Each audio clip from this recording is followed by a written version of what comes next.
In today's video, I'm going to teach you how to insert a new row in Excel. This is a simple but very useful task, especially when you're updating a spreadsheet and need to add information without disrupting the data you already have. The key thing to remember is that Excel inserts a new row above the row you select. So choosing the correct row first is what makes this process easy and accurate. To begin, go into your Excel worksheet and locate the place where you want the new row to appear. Before you right-click anything, make sure you select the row directly below where you want the new blank row to be added. This is important because Excel will place the new row above the one you've highlighted. Once you've found the correct location, look to the far left side of the worksheet where the row numbers are listed.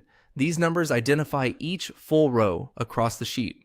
Click on the row number for the row below your desired insertion point so the entire row is selected. Selecting the full row rather than just a single cell helps ensure Excel understands exactly where you want the new row placed. Next, right-click on that row number on the left side. This will open a context menu with several options related to that row. If you right-click inside a cell instead of on the row number, you may see a slightly different menu, so it's best to right-click directly on the row number for the clearest result. From the menu that appears, click Insert. As soon as you do that, Excel will add a new blank row above the row you selected. Your existing data will automatically shift downward, which helps preserve the structure of your worksheet while making space for the new information. If the row appears in the wrong place, it usually means the wrong row was selected before inserting.